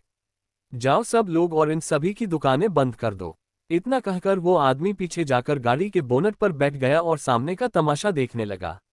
वहीं शौर्य को वहां से जाने वाला था। उसने ये देखा तो उसकी भी अब खिसक गई और अपना सिर हिलाकर वह वापस उस बुजुर्ग से छड़ी लेकर उनके सामने आ गया। मैं तुम लोगों को 10 सेकंड्स देता हूं, जैसे आए हो वैसे ही वापस चले जाओ वरना इसके बाद जो होगा वो तुम लोग सह नहीं पाओगे। इतना कहकर शौर्य ने गिनती शुरू भी कर दी। लेकिन उन गुंडों को कोई फर्क नहीं पड़ा और वो लोग शौर्य के ऊपर हंसने लगे। इधर गिनती 10 तक हो गई और अगले ही पल जो हुआ उससे देखने के लिए उन गुंडों के पास समय नहीं था। शौर्य ने आगे आकर उन गुंडों के झुंड में घुसकर हर एक गुंडे को पकड़ पकड़ कर उस छड़ी से पीटना शुरू किया। शौर्य की एक एक मार उन्हें मौत का एहसास दिला रही थी। शौर्य ने उनके शरीर पर हर जगह पर उस छड़ी से हरे रंग के निशान छोड़े थे। शौर्य इतनी रफ्तार से मार रहा था कि इन गुंडों को कुछ रिएक्ट करने का मौका भी नहीं मिला। शौर्य की मार की वजह से उनके सारे कपड़े फट गए थे और उनकी चमड़ी उधेड़ गई थी।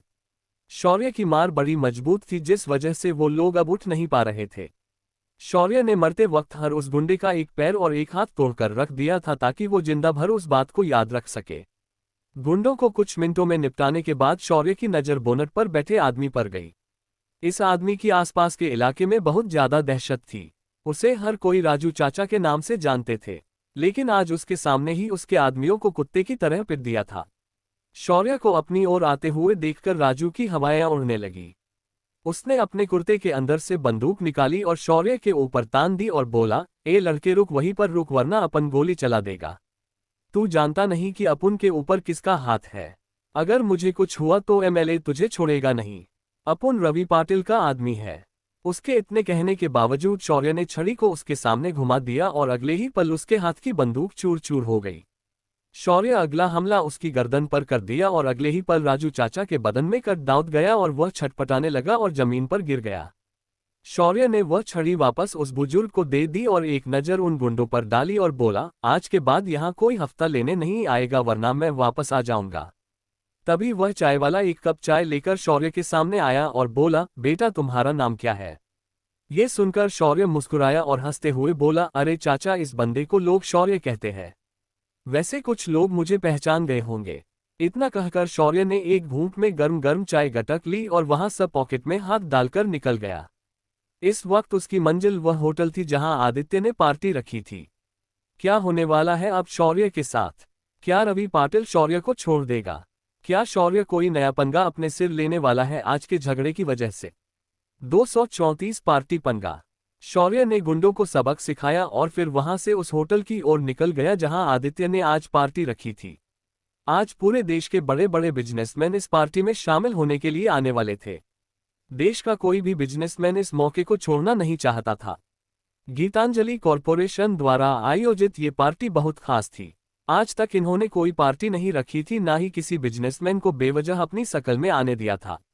आज देश के सबसे बड़े और ताकतवर बिजनेस हाउस के अंदर जाने का और उनसे जुड़ने का ये मौका कोई नहीं गंवाना चाहता था। यहाँ तक कि रायजादा परिवार भी इसमें शामिल होने वाले थे। उनके हिसाब से इस कंपनी के अंदर एक बार उन्हें एंट्री मिल जाती है तो वो इसे जल्द से जल्द अंदर से निगल लेंगे। इसी पार्टी में अर्नब भारद्वाज, मुंबई के मेयर जिनके बेटे को शौर्य ने मार डाला था, देहरादून का दास परिवार जो विक्की के परिवार से थे, और शौर्य के ऐसे दुश्मन जिनकी बिगड़ी हुई औलादों को उसने बिना सोचे समझे सीधा मौत के घाट उतार दिया था, वो सब भी इसमें शामिल हुए थे। इनमें से हर कोई अपने अलग अलग मकसद के साथ आया था, पर हर कोई सिर्फ एक चीज करना चाहता था और वो थी तबाही, गीतांजलि ग्रुप की तबाही, जो वो लोग शौर्य की वजह से आज तक नहीं कर पाए थे। इस पार्टी में ठाकुर परिवार के लोग भी आए थे जिसमें उमा ठाकुर भी शामिल थी, मगर आज उसका मूड खास कुछ अच्छा नहीं था। पर अभी तक उसने बिल्कुल भी अपने परिवार को ये नहीं बताया था कि उनका कॉन्ट्रैक्ट गीतांजलि कॉरपोरेशन ने तोड़ दिया है, क्योंकि वह भी अपने परिवार से बदला लेना चाहती थी। होटल पैराडाइज मुंबई का सबसे सुंदर और महंगा होटल था। यहाँ सिर्फ अमीरों में से अमीर लोगों को ही एंट्री थी। आज इस होटल के आसपास सुरक्षा के कड़े इंतजाम किए गए थे। खुद विराज और इशिका भी यहाँ मौजूद थे। होटल के गार्ड्स को सख्त वार्निंग थी कि बिना इनविटेशन कार्ड के कोई अंदर नहीं जाएगा, और इसीलिए होटल के गार्ड्स खास करके इनविटेशन कार्ड को जांच रहे थे। शौर्य भी इस वक्त होटल के पास पहुंच चुका था, लेकिन जब उसकी नज़र आसपास की सुरक्षा पर पड़ी तो उसने अपना सिर हिलाया और सीधे अंदर आने लगा। उसका हुलिया एकदम साधारण था और उसे देखकर किसी को भी नहीं लग रहा था कि शौर्य इस पार्टी के लिए यहाँ आया है। उसे गार्ड्स ने तुरंत अंदर जाने से रोक दिया और उससे इनविटेशन कार्ड की मांग की। उन्हें भी पूरा कॉन्फिडेंस था कि शौर्य के पास कोई कार्ड नहीं होगा, पर फॉर्मेलिटी के तौर पर उन्होंने कार्ड मांगा था। शौर्य ने भी कार्ड मांगने पर अपना मोबाइल निकाला और आदित्य को फोन लगा दिया। फिर उसने आदित्य को बाहर उसके लिए कार्ड लाने के लिए कह दिया। आदित्य ने तुरंत एक कार्ड शौर्य के लिए निकाला और नीचे उसके सामने आ गया। शौर्य ने उसके हाथ से वह कार्ड छीन लिया और उन गार्ड्स के हाथ में थमा दिया। गार्ड्स को अब डर लगने लगा था, क्योंकि नए चेयरमैन ने खुद आकर आज इस लड़के के लिए कार्ड दिया था। गार्ड्स ने हिचकिचाते हुए कार्ड लिया और शौर्य के लिए रास्ता छोड़ दिया। शौर्य भी पार्टी हॉल के अंदर आ गया।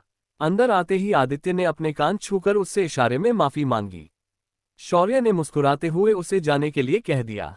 कुछ देर में घर के बाकी लोग भी वहां पहुंच गए थे। उसके बाद मेहमानों के आने की शुरुआत हो गई। सभी मेहमानों ने आते वक्त साथ में महंगे महंगे गिफ्ट्स लाए थे। उन्होंने उन गिफ्ट्स को दरवाजे पर खड़ी रिसेप्शनिस्ट को दे दिया और अंदर आ गए। आज का ये इवेंट बहुत इंपॉर्टेंट था, तो हर कोई पूरी तरह तैयार होकर यहाँ आया था। हर किसी ने पार्टी के लिए सूटेबल कपड़े पहने थे। इस पार्टी में सिर्फ शौर्य ही आज आउट ऑफ द बॉक्स दिख रहा था। लेकिन शौर्य ने इस बात पर आज बिल्कुल ध्यान नहीं दिया और खाने के काउंटर पर चला गया। जब वह यहाँ पहुंचा उसने देखा कि यहाँ हर खाने का पदार्थ नॉन वेज था। सिर्फ कुछ ही भारतीय खाने थे जो वेज थे। शौर्य का मुंह बन गया और वह खाने की काउंटर पर जाकर उसने अपने लिए खाना लिया और टेबल पर जाकर बैठ गया। शौर्य जैसे ही अपना खाना शुरू करने वाला था, उसे अचानक पीछे से किसी ने उसकी कुर्सी को हिलाया और बड़े ही बदतमीजी भरी एक लड़की की आवाज आई, है यू यहाँ पार्टी के लोगों के बैठने की जगह है, तुम अंधे हो क्या, चलो निकलो यहाँ से। ये सुनकर शौर्य को भी पहले गुस्सा आया, पर उसने बिना मुड़े ही उस लड़की को अपनी बीच की उंगली दिखाई और खाना खाने लगा। शौर्य की ये हरकत देखकर वह लड़की बुरी तरह गुस्सा हो गई और उसने अपने हाथ की थाली शौर्य के ऊपर मारने के लिए उठा दी, पर अगले ही पल उसके हाथ मूड गए और सारा का सारा खाना उसने अपने आप पर उड़ेल दिया। वह लड़की ऊपर से नीचे तक खाने में नहा गई। ऐसा होते ही वह लड़की जोर से चीखी, हाउ डेयर यू, मैं तुम्हें नहीं छोड़ूंगी, तुम्हारी हिम्मत कैसे हुई मेरी इतनी महंगी ड्रेस खराब करने की, मैं तुम्हें जिंदा नहीं छोड़ूंगी। इतना कहकर वह लड़की शौर्य को मारने के लिए आगे बढ़ी, पर शौर्य ने उस पर ध्यान भी नहीं दिया और अपने खाने को बड़े ही स्वाद के साथ खाने लगा। जैसे ही वह लड़की आगे बढ़ी उसका पैर नीचे गिरी हुई सब्जी पर गिरा और वह फिसलकर नीचे गिर गई। धड़ाम के आवाज के साथ वह बदतमीज लड़की नीचे गिर गई, पर उसकी हालत देखकर कोई भी उसकी मदद करने आगे नहीं आया। उस लड़की के कमर में जबरदस्त मोच आई हुई थी। वह लड़की उठने की कोशिश करने लगी पर वह उठ नहीं पा रही थी। तभी एक हैंडसम लड़का वहां दौड़ते हुए आया और उसने उस लड़की को हाथ देकर उठाया। वह लड़की जैसे तैसे खड़ी हुई और उस लड़के को देखते हुए बोली, जानू देखो ना इस लड़के ने मेरे साथ क्या किया। इसने मुझ पर यह प्लेट गिराकर मेरी ड्रेस को गंदा कर दिया, ऊपर से मुझे धक्का देकर नीचे गिराया। बेबी इसे छोड़ना मत, मैं इसकी चीखें सुनना चाहूंगी। उस लड़के ने शौर्य को देखा जो चुपचाप अपना खाना खाए जा रहा था। उस लड़के ने आगे आकर शौर्य के कंधे को पकड़कर उसे पीछे मोड़ने की कोशिश की, पर शौर्य टस का मज नहीं हुआ। तभी उस लड़के ने फिर आगे आकर शौर्य के चेहरे के सामने उंगलियां चटकाए और बोला, हे यू फटीचर, तेरी हिम्मत कैसे हुई मेरी गर्लफ्रेंड पर हाथ उठाने की, तू ये नहीं जानता कि मैं आशीष रायजादा हूं और ये मेरी गर्लफ्रेंड रायमा है। शौर्य ने अपना खाना लगभग खत्म किया था। उसने आखिर में एक बड़ा निवाला धकेल दिया और फिर मुड़कर उस लड़के को देखने लगा। शौर्य अपने मुंह के अंदर के खाने को एकदम अजीब तरह से चबा रहा था, जो देखने वाले को बहुत अजीब लग रहा था। शौर्य ने खाना चबाते हुए उस लड़के को बैठकर ही हाथ हिलाकर पूछा। शौर्य का ये अंदाज उस लड़के को पसंद नहीं आया और उसने शौर्य को थप्पड़ लगाने के लिए हाथ उठा लिया, पर शौर्य तुरंत वहां से हट गया और उसका वार खाली गया। शौर्य ने जब आखिरी निवाला निगल लिया तो गुस्से से बोला, अरे भाई क्या बात है, तुम मुझे ऐसे बेवजह मारने क्यों आए हो, पहले क्या हुआ ये तो बताओ। आशीष ने अपनी गर्लफ्रेंड रायमा की ओर इशारा किया और बोला, ये तुम्हें दिखाई नहीं दिया, इतना सब करके तुम मुझे पूछ रहे हो कि तुमने क्या किया। उस लड़की की हालत को शौर्य ने देखा और उसकी हंसी निकल गई और हंसते हुए बोला, अबे ये क्या बला है, कोई नया फैशन है क्या जो ये इस तरह इस पार्टी में आए है। शौर्य की बात सुनकर उस लड़के को भी गुस्सा आया और वह आगे बढ़ गया, पर अचानक उसका भी पैर फिसल गया और वो नीचे गिर गया। उसके कपड़े भी गंदे हो गए और वह झटपटाते हुए खड़ा हो गया। शौर्य ने उसे देखा और फिर हंसते हुए बोला, हाँ अब ये जोड़ी परफेक्ट लग रही है। शौर्य की ऐसी बेबाक हरकत देखकर उस लड़के का खून खौल गया। उसने लेकिन शौर्य को कुछ नहीं कहा और उसे दांत पीसते हुए सिर्फ देखने लगा। शौर्य ने टेबल पर रखा पानी लिया और थाली में हाथ धोकर वाहन से उठकर जाने लगा। शौर्य को जाता देख रायमा बेचैन हो गई और उसने आशीष का हाथ पकड़कर शौर्य को रोकने के लिए कहा। आशीष फिर एक बार अपनी गर्लफ्रेंड की बातों में आकर शौर्य को रोकने के लिए उसके सामने जाकर रुक गया। शौर्य ने उसे अपने सामने देखा तो उसे अब इस लड़के से चिढ़ होने लगी। शौर्य ने उसे फिर भी तमीज से कहा, भाई साहब आपको कोई गलतफहमी हुई है, मैंने आपकी गर्लफ्रेंड को देखा भी नहीं, वो खुद ही अपने ऊपर खाना डालकर मुझ पर इल्जाम लगा रही थी, चाहे तो आप यहाँ मौजूद लोगों को भी पूछ लो। ये सुनकर भी उस लड़के ने शौर्य की बातों पर विश्वास नहीं किया और गुस्से से बोला, इसमें पूछने वाली क्या बात है, अगर उसने कह दिया कि तुमने उस पर खाना गिरा दिया तो वही सच है, अब चुपचाप उससे माफी मांगो और उसकी ड्रेस खराब करने के लिए 5 लाख रुपए निकालो, वरना मैं सिक्योरिटी को बुलाकर तुम्हें ऐसा सबक सिखाऊंगा कि तुम्हारी 7 पुश्तें इसे याद रखेगी। शौर्य ने ये सुना तो उसका दिमाग खिसक गया और अगले ही पल वही हुआ जो हमेशा शौर्य करता है। शौर्य की एक झापड़ उसके गाल पर लगी और वह उड़ता हुआ बगल में रखी टेबलों को तोड़ते हुए दूर जाकर गिर गया। लेकिन शौर्य यही नहीं रुका, उसने तुरंत उस लड़की के बाल पकड़े और उसे गोल गोल घुमाया और फिर उसके चेहरे पर थप्पड़ जड़ दिए, जिस वजह से उस लड़की का पूरा चेहरा सूज गया। दोनों को अच्छा सबक सिखाने के बाद शौर्य ने अपने पॉकेट में हाथ डाला और वहां से दूसरी ओर निकल गया। इधर वह लड़की दर्द में कराह रही थी तो वहीं आशीष भी अपनी जगह से खड़े होने की कोशिश करने लगा। उसका सिर अभी भी चकराने लगा था। उसने जैसे तैसे रायमा के पास जाकर उसे उठाया और उसे लेकर वहां से बाहर चला गया। लेकिन उसकी आंखों में शौर्य के लिए गुस्सा साफ दिखाई दे रहा था। शौर्य अब वापस अपने परिवार के लोगों के साथ आकर बैठ गया। विराज जो इस वक्त ऑन ड्यूटी था उसने शौर्य का आज का हुलिया देखा और बोला, लगता है तुम कभी नहीं सुधरोगे, तुम्हें पता होना चाहिए कि ये पार्टी है और उसके हिसाब से तुम्हें तैयार होकर यहाँ आना चाहिए था। अब जल्द से अपने कपड़े बदलो और अच्छे से तैयार हो जाओ वरना लोग तुम्हें नहीं पहचानेंगे। विराज की बात सुनकर शौर्य ने सिर खुजाया और उनके सम ही उसके कपड़े अरमानी सूट में बदल गए। शौर्य एकदम से अलग दिखने लगा। कुछ ही देर में आदित्य स्टेज के ऊपर सबके सामने आया और उसने एक लंबा चौड़ा भाषण सभी को झाड़ दिया। फिर उसने अपने सीईओ को स्टेज पर बुलाया। बाद में आखिर में उसने शौर्य को स्टेज पर बुला लिया। अब तक आशीष और उसकी गर्लफ्रेंड रायमा भी वापस कपड़े बदलकर वापस आ चुके थे। शौर्य भी धीरे धीरे चलते हुए स्टेज पर आ गया। जो लोग शौर्य को पहचानते थे उनकी धड़कनें तेज हो गई, वही आशीष और रायमा की आंखें बाहर आ गई। आशीष ने तुरंत अपने दिल पर हाथ रख लिया और मन ही मन भगवान का धन्यवाद देने लगा। उसे अच्छे से पता था कि वो आज मौत को छूकर टक से वापस आया है। रायमा की हालत उससे ज्यादा खराब थी। उसे भी अपने सूजे चेहरे को छूने की इच्छा हुई और उसने छूते ही उसे दर्द का एहसास हुआ, पर वह भी भगवान को लाख बार धन्यवाद दे रही थी क्योंकि उसका सिर उसके शरीर पर सही सलामत था। शौर्य के स्टेज पर आते ही लोगों के चेहरों पर उसके प्रति डर साफ दिखाई देने लगा था। देश का सबसे बेरहम लड़का आज स्टेज पर खड़ा था। उसके मासूम चेहरे को देखकर वहां मौजूद कोई भी ये नहीं कह सकता था कि ये इतना खतरनाक है। शौर्य ने स्टेज पर आते ही सभी को एक नज़र देखा और उसकी नज़र वहां खड़े एक आदमी पर गिरी। जैसे ही उसकी नज़रें उस आदमी से मिली वह आदमी अपनी जगह पर थरथर कंपनी लगा, लेकिन शौर्य ने तुरंत उसे नज़रअंदाज किया और फिर दूसरी ओर देखने लगा। ये एडम रायजादा परिवार का हेड आलेख रायजादा था।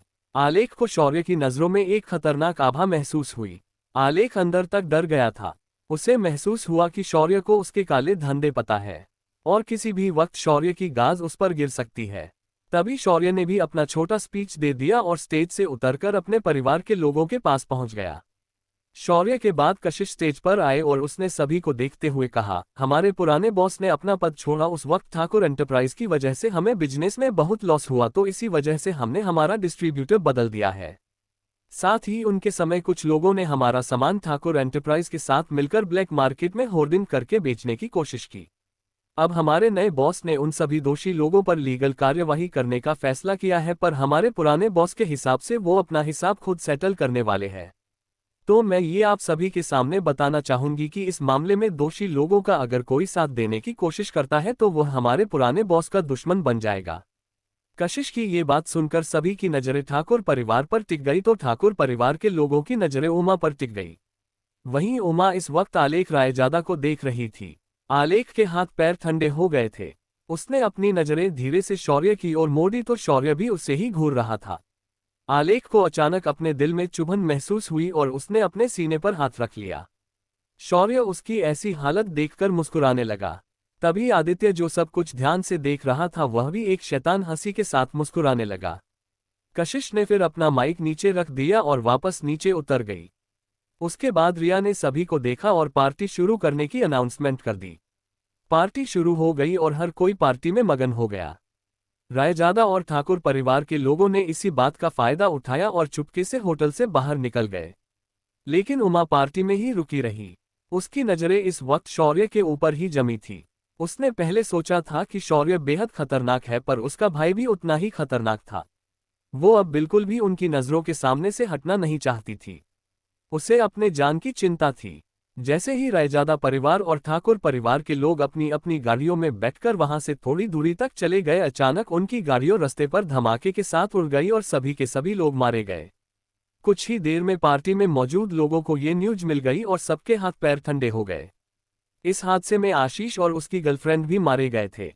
अब अचानक पूरा का पूरा पार्टी हॉल शांत हो गया। तभी सभी की कानों में एक डरावनी आवाज गूंजी, आप सभी लोग इस देश के बिजनेस वर्ल्ड का बेजोड़ हिस्सा हो। मैं चाहूंगा कि आप सभी लोग अपने काम से रख और दूसरों के काम में टांग अड़ने की कोशिश बिल्कुल भी मत करना, वरना उनकी हालत भी ऐसी ही हो जाएगी। क्या शौर्य ने जो किया इसका असर बाहर भी दिखेगा? क्या कोई और शौर्य की इस हरकत पर उसके खिलाफ एक्शन लेगा? क्या कोई और भी है जो शौर्य के बिजनेस के साथ पंगे लेना चाहता है? 235 क्लब में पिटाई। पार्टी में देश के सभी बड़े बिजनेसमैन को खुली धमकी देने के बाद शौर्य पार्टी हॉल से बाहर निकल आया। उसका काम खत्म हो गया था, पर अंदर मौजूद लोगों की परेशानियां बढ़ गई थी। जामवाल दादाजी ने अपना सिर हिलाया और बोले, ये कभी नहीं सुधरेगा। शौर्य जब बाहर निकला तो उसने तुरंत अपने कपड़े गिर एक बार बदल लिए और कैजुअल कपड़े पहनकर वह वापस अपने रास्ते मुंबई की नाइट लाइफ का मजा लेने निकल पड़ा। इस वक्त शौर्य दिमागी शांति चाहता था। वो चाहता तो डायमेंशन के अंदर जाकर साधना करने बैठ जाता, पर उसकी ऐसा करने की बिल्कुल भी इच्छा नहीं थी। इधर कली भी युद्ध की तैयारियां करने में जुट गया था। वह इस बार शौर्य से आमने सामने की लड़ाई करने के पूरे मूड में था।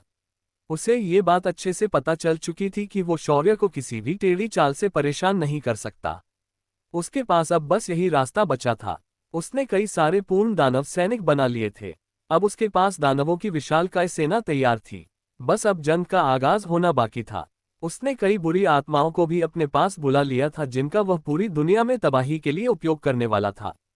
पर कली को यह अभी भी पता नहीं था कि उसकी हर चाल शौर्य दूर बैठकर उसके ही आंखों से देख रहा था। रात के अंधेरे में पूरी मुंबई सिटी जगमगा उठी थी। बड़े बड़े होटल, क्लब और पब लोगों की भीड़ से खचाखच भरे हुए थे। दूसरी तरफ कई नौकरदार लोग ऑफिस से छुटकर छोटे छोटे बार के अंदर जाकर दारू के पैग लगाकर अपना टेंशन हल्का करने लगे थे। चलते चलते शौर्य एक क्लब के बाहर पहुंचा। इस क्लब में कई नौजवान शाम को समय बिताने आते थे। जब से शौर्य ने मार्कोस का खात्मा किया था, दुनिया भर का ड्रग्स मार्केट बंद पड़ गया था।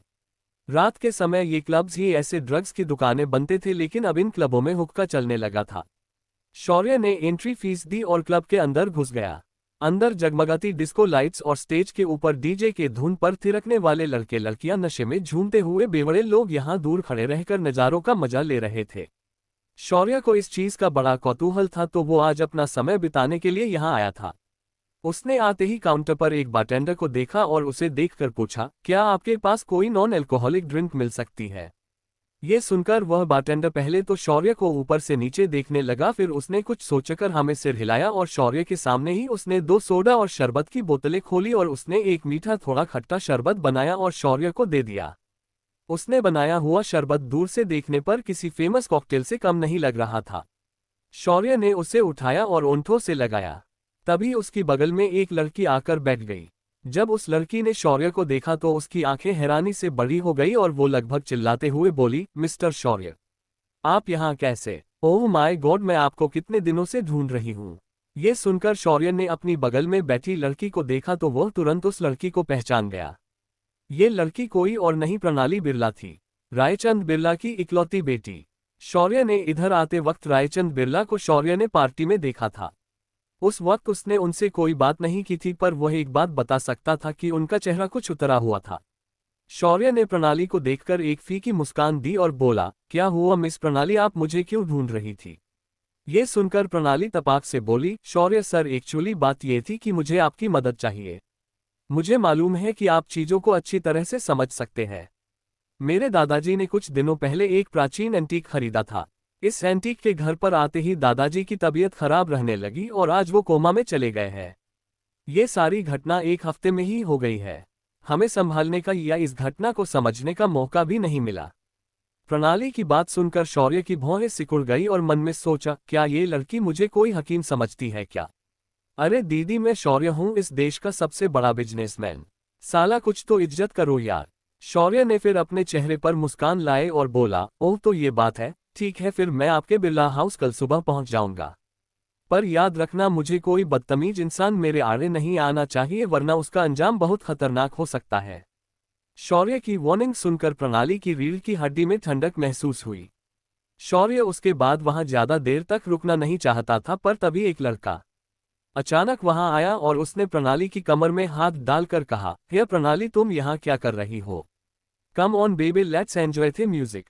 इतना कहकर उस लड़के ने प्रणाली को अपनी ओर खींच लिया, पर प्रणाली ने तुरंत उससे खुद को दूर किया और बोली, यश बिहेव योरसेल्फ, ये क्या हरकत है?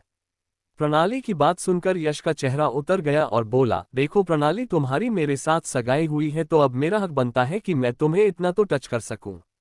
ये सुनकर प्रणाली का गुस्सा बढ़ गया और उसने गुस्से से यश से कहा, मेरी तुम्हारे साथ सिर्फ सगाई हुई है, वो भी मेरे पापा के कहने पर, लेकिन मेरी मर्जी के खिलाफ। तुम जैसे अयाश लड़के से मैं क्या, मेरी जूती भी शादी नहीं करेगी। प्रणाली की बात सुनकर अब यश के सब्र का बांध टूट गया और उसने कसकर एक थप्पड़ प्रणाली को जड़ दिया। उसके ऐसा करते ही पूरा का पूरा क्लब शांत हो गया। इतने में और 2 लड़के और लड़कियां दौड़कर उनके पास आ गए।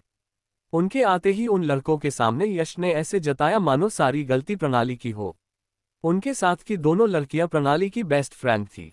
उन दोनों ने भी लड़कों का साथ देते हुए प्रणाली से कहा, प्रणाली आखिर कब तक ऐसे खुद को लड़कों से दूर रखोगी, ग्रो अप प्रणाली, कभी तो हालत को समझा करो। अपने दोस्तों की भी ऐसी बातें सुनकर प्रणाली को अब खुद पर ही बहुत ज्यादा गुस्सा आने लगा था। वहीं खड़ा शौर्य हाथ बांधकर सुन रहा था और अब उससे रहा नहीं गया और उसने आगे बढ़कर यश की कॉलर पकड़ी और उसे चमाट पर चमाट मारना शुरू कर दिया। शौर्य के हर एक चमाट के बाद यश का थोड़ा सूझने लगा था। जब शौर्य को लगा कि अब बहुत हुआ, उसने उसे ऊपर उठाया और एक धोबी पछाड़ के साथ फर्श पर पटक दिया। यश की कुछ हड्डियां टूटने की आवाज आई, साथ ही उसके सिर से खून बहने लगा था। उसके बाद शौर्य ने अपने हाथ झटके और बोला, अब मुझे अच्छा लगा। चलो और कौन कौन है जो अभी इस चौमू को सही बोल रहा था। इतना कहते हुए उसकी नजर उन लड़कों पर गई जो याद के साथ आए थे। यश को मार खाते हुए देखकर उनकी जान पहले ही गले में अटक गई थी। शौर्य की नजर उन पर पड़ते ही उन दोनों ने अपने हाथ खड़े कर दिए, पर शौर्य कहाँ उन्हें जाने देने वाला था। शौर्य आगे बढ़ा और उसने उन लड़कों को भी धोबी के कुत्ते की तरह कहीं का नहीं छोड़ा। उनको निपटाकर शौर्य उन लड़कियों की तरफ बढ़ा, पर शौर्य को अपनी तरफ आते देखकर ही उन लड़कियों ने जोर जोर से रोना शुरू किया। आपे शौर्य की अब हट चुकी थी। उसने उन्हें एक एक थप्पड़ जड़ दिया, पर उस एक थप्पड़ ने उन्हें सही और गलत का अंतर तुरंत समझा दिया था। क्लब का माहौल खराब हो चुका था। तभी क्लब के सारे गार्ड्स अंदर आए और शौर्य को घेर कर खड़े हो गए। उनके आते ही शौर्य ने अपने हाथ ऊपर किए और बोला, अरे भाई चिंता मत करो, मैं यहां से जा रहा हूं। इतना कहते हुए शौर्य ने अपना कार्ड निकाला और वहां खड़े मान को दिया और बोला, तुम इसका इस्तेमाल करके इसके अंदर से 2 करोड़ रुपए क्लब के अकाउंट पर ट्रांसफर करा लो। शौर्य के इतना कहते ही मैनेज खुश हो गया और उसने तुरंत कार्ड लिया और कैश मशीन पर स्वाइप किया और 2 करोड़ ट्रांसफर करा लिए। फिर जाते हुए उसने मैनेजर से कहा, आज आए हुए लोगों को मेरी तरफ से ये ट्रीट है। बाकी बचे पैसे तुम क्लब के रिनोवेशन में उसे कर सकते हो। शौर्य ने इतना कहा और जाते हुए प्रणाली से कहा, थोड़ा सख्त बनना सीखो और हाँ, कल सुबह बराबर 9 बजे मैं वाहन आ रहा हूं, तो अपने डैड से बोलकर फालतू के लोगों को दूर रख देना, वरना यूं की हालत इनसे भी ज्यादा खराब हो जाएगी। जब शौर्य क्लब से बाहर आया तो उसे बड़ा अच्छा लग रहा था। उसने कुछ बेवकूफों को अच्छे से पीट दिया था। बस इतनी सी बात से ही उसका मूड ठीक हो गया था। इधर शौर्य के जाते ही प्रणाली भी बाहर आकर अपनी गाड़ी में बैठकर वहां से निकल गई, पर यश बत्रा इस बात को इतनी आसानी से जाने देने के मूड में नहीं था। उसने अपना फोन निकाला और अपने पिता को कॉल कर दिया। कॉल कनेक्ट होते ही उसने कहा, डैड, किसी ने मुझे ब्लू स्टार क्लब में आकर बहुत मारा है और वो लड़का प्रणाली को अच्छे से जानता था। मुझे वो लड़का कल सुबह तक मेरे सामने चाहिए। और हाँ, रायचंद को कह देना कि उसकी बेटी की ये हरकत उसे बहुत महंगी पड़ने वाली है। अपने बेटे की गुस्से भरी बातें सुनकर जयेश बत्रा ने भी गुस्से से कहा, उस 2 कौड़ी के लड़की की इतनी हिम्मत, उसे पता होना चाहिए कि उसके दादा की जान मेरी हाथों में है। रुको, मैं अभी रायचंद को फोन करके उसके बेटी की हरकत बताता हूँ। तुम चिंता मत करो, ऐसे नहीं तो वैसे मैं उस लड़की को तुम्हारे बिस्तर तक पहुंचकर ही रहूंगा। इतना कहकर जयेश ने फोन काट दिया और तुरंत रायचंद को फोन लगा दिया। जयेश ने गुस्से से झल्लाते हुए रायचंद से कहा, रायचंद बिरला, ये मैं क्या सुन रहा हूं? तुम्हारी बेटी का एक अधिक आकर मेरे बेटे को क्लब में आकर मारकर चला गया और तुम्हारी बेटी ये सब चुपचाप देख रही थी। मुझे यकीन नहीं हो रहा कि बिरला खानदान के ऐसे संस्कार होंगे। भूलो मत कि तुमने अपनी बेटी का हाथ मेरे बेटे के हाथ में किस वजह से दिया है। जयेश फोन पर लगातार बोले जा रहा था और उसने आखिर तक रायचंद को कुछ कहने का मौका नहीं दिया। जब देर रात प्रणाली अपने घर पहुंची तो रायचंद बाहर हॉल में उसका इंतजार कर रहा था। जैसे ही उसने प्रणाली को देखा, उसने आगे आकर बिना कुछ कहे एक थप्पड़ प्रणाली को लगा दिया और उसके ऊपर बरस पड़ा। रायचंद ने भी प्रणाली को कुछ बोलने का मौका नहीं दिया, लेकिन अंत में प्रणाली शांति से बोली, यश को शौर्य ने पीटा था और कल सुबह वह दादाजी को देखने के लिए यहाँ आ रहा है। और उसने साफ वार्निंग दी है कि पिछली बार की तरह कल उसे कोई बेवकूफ घर में दिखना नहीं चाहिए। इतना कहकर प्रणाली अपने कमरे में चली गई। पर अब रायचंद की परेशानी बढ़ गई थी। उसे सिर्फ शौर्य के नाम से ही डर लग रहा था। ऊपर से अगर वो अपने उन सनकी दोस्तों के साथ आ गया तो फिर उसका क्या होगा। रायचंद यही सब सोच रहा था और शौर्य घर पर आते ही अभिमान से कहता है, अभिमान, कल प्रणाली ने हमें मिलने बुलाया है। तुम तो एक डॉक्टर हो, तो कल तुम मेरे साथ चलोगे तो अच्छा होगा। ये सुनकर अभिमान के पेट में लड्डू फूटने लगे। उसने खुश होकर शौर्य को अपने गले से लगा लिया और बोला, भाई तू मेरा सच्चा भाई है। तू ही मेरी प्रेम की नया पार करने वाला है।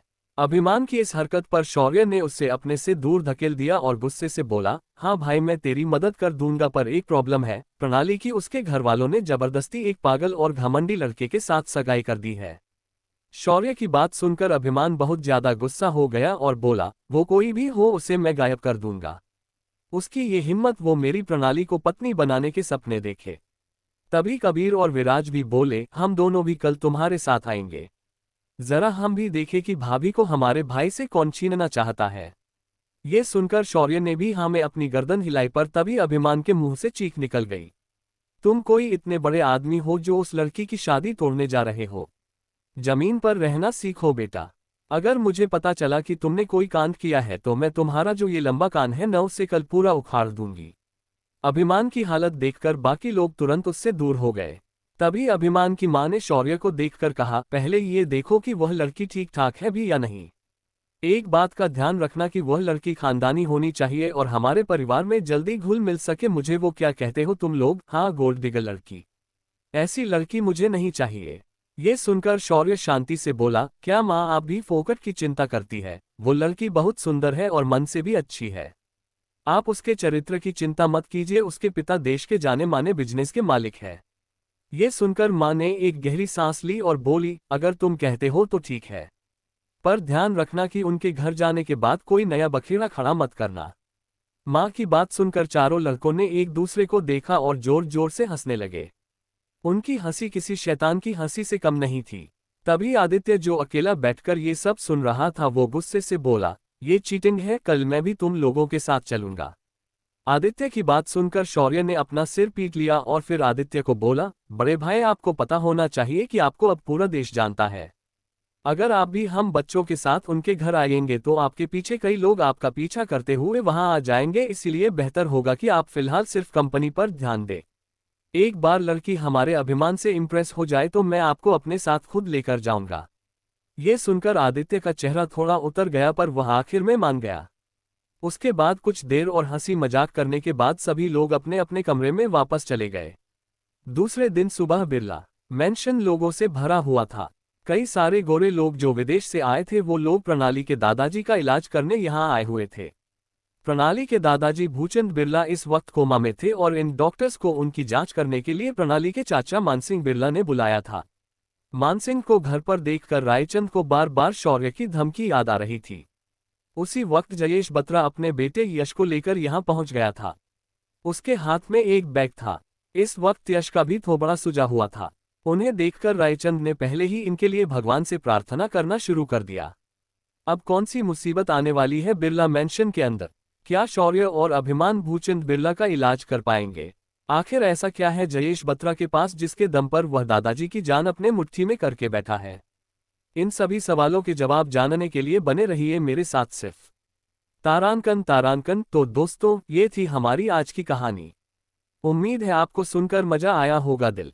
अगर कहानी अच्छी लगी हो तो एक प्यारा सा लाइक जरूर ठोक दीजिए, थम्स अप का चिन्ह, और कमेंट में बताइए कि आपको सबसे ज्यादा पसंद क्या आया। अगर आप ऐसे ही और धमाकेदार एपिसोड सुनना चाहते हैं तो चैनल नॉवल बॉय डॉन को सब्सक्राइब करना मत भूलिए और बेल आइकन भी दबा देना बेल, ताकि अगली कहानी सीधे आपके पास पहुंचे बिना किसी देरी के। मिलते हैं अगले एपिसोड में, तब तक के लिए ख्याल रखिए और कहानी सुनते रहिए। हेडफोन। जय हिंद, धन्यवाद। Folded hands.